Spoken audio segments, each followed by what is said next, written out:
الحمدللہ رب العالمین والصلاة والسلام علی رسولہ الکریم۔ ناظرین محترم، جب ہم قرآن حکیم کا مطالعہ کرتے ہیں تو اس میں جگہ جگہ اللہ تبارک و تعالیٰ کا یہ شکوہ ہمیں نظر آتا ہے کہ انسانوں میں سے بہت کم ہیں جو اس کے شکر کا حق ادا کرتے ہیں۔ چنانچہ کہیں تو وہ کہتا ہے کہ قلیلا من عبادی الشکور، بہت تھوڑے ہیں میرے بندوں میں سے کہ جو شکر کا حق ادا کریں۔ شکور کا لفظ آیا ہے۔ کہیں فرماتے ہیں قلیلا ما تشکرون، بہت تھوڑا ہے وہ شکر جو تم ادا کرتے ہو۔ اور کہیں ہمیں یہ نظر آتا ہے کہ ان الانسان لربہ لکنود، بے شک انسان اپنے رب کا بڑا ناشکرہ ہے۔ تو یہ جو جگہ جگہ ہمیں یہ شکوہ نظر آتا ہے، اس کی کیا وجہ ہے؟ اس پر ہمیں غور کرنا چاہیے۔ دیکھیے، بات یہ ہے کہ شکر کا جو تصور ہے نا ہمارا، وہ ہے محدود۔ ہم صرف زبانی شکر کو کل شکر سمجھتے ہیں، درا حالے کہ شکر کے 3 درجات ہیں۔ جب تک کہ وہ 3 درجات مکمل نہ ہوں اس وقت تک شکر کا حق ادا نہیں ہوتا۔ کسی بھی نعمت کے ذیل میں سب سے پہلا جو مرحلہ ہے یا پہلا درجہ ہے وہ ہے شکر بالقلب۔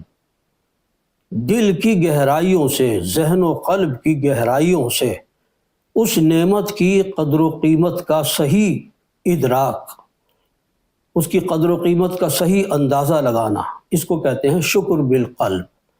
جتنا گہرا یہ احساس ہوگا کسی بھی نعمت کے حوالے سے، اسی کے متناسب شکر بھی ادا ہوگا۔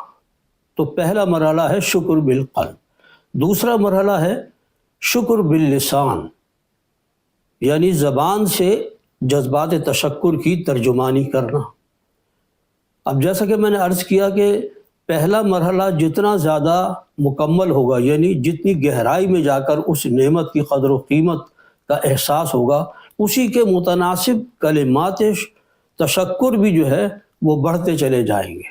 اس کی مثال ایسی ہے جیسے کوئی شخص اگر آپ کو کوئی قیمتی ہیرا دے اور آپ اس کو کانچ کا ٹکڑا سمجھ رہے ہیں، تو ظاہر بات ہے کہ اس کے متناسب آپ اس کا شکریہ ادا نہیں کریں گے۔ آپ کو اندازہ ہی نہیں ہے کہ یہ کتنی قیمتی چیز ہے۔ لیکن اگر آپ کو یہ پتہ چل جائے تو پھر آپ کے دل کی گہرائی سے اور کلمات تشکر بھی جو ہے بہت جامع ہوں گے۔ تیسرا درجہ جو ہے وہ ہے شکر بالجوارح، یعنی اگر دل میں قدر و قیمت کا احساس بھی ہو گیا، زبان سے کلمات تشکر بھی ادا ہو گئے، الحمدللہ بھی آپ نے کہہ دیا، یا کسی انسان کا کوئی احسان ہے تو آپ نے جزاک اللہ کہہ دیا، تھینک یو کہہ دیا، لیکن ابھی بھی شکر ادا نہیں ہوا۔ تیسرا مرحلہ جو ہے، جو سب سے اونچا درجہ ہے، وہ ہے شکر بالجوارح، پورے وجود سے اس نعمت کا حق ادا کرنا۔ جس مقصد کے لیے وہ نعمت دی گئی ہے اس کو سامنے رکھ کر اس کے مطابق عمل کرنا، اس نعمت کی حفاظت کرنا، اس نعمت کا حق ادا کرنا۔ اس کی بھی ایک مثال ہے کہ جیسے کوئی شخص اپنے بچے کو کوئی بڑی سبق آموز کتاب تحفے میں دیتا ہے، اور مقصد یہ ہے کہ یہ بچہ اس کو پڑھے اور اس کے ذریعے سے اپنے اخلاق و کردار کو سنوارے۔ اب بچہ بڑا مہذب ہے، اس نے دل میں قدر و قیمت بھی محسوس کی کہ میرے والد نے میرے لیے بڑا احسان کیا، اور زبان سے شکریہ بھی ادا کر دیا۔ 2 درجے تو ہو گئے، لیکن ہوا یہ کہ اس نے اس کتاب سے کوئی استفادہ نہیں کیا اور اس کو طاق نسیاں پر رکھ چھوڑا۔ تو آپ کا کیا خیال ہے کہ شکر کا حق ادا ہو گیا؟ جو اصل شکر تھا، شکر بالجوارح، یعنی اپنے وجود سے اس شکر کا حق، اس نعمت کا حق ادا کرنا، وہ تو ادا ہی نہ ہوا۔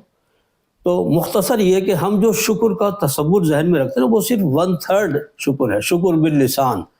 باقی شکر بالقلب اور شکر بالجوارح سے ہم ناواقف ہوتے ہیں، اس لیے ہمارا شکر جو ہے وہ ادھورا رہتا ہے، اور اللہ تبارک و تعالیٰ اسی کا شکوہ فرما رہے ہیں، قلیلا من عبادی الشکور، میرے بندوں میں سے بہت تھوڑے ہیں جو شکر کا حق ادا کرتے ہیں۔ اللہ تعالیٰ ہمیں شکر گزار بندوں میں شامل فرمائے اور شکر کا حق ادا کرنے کی توفیق عطا فرمائے۔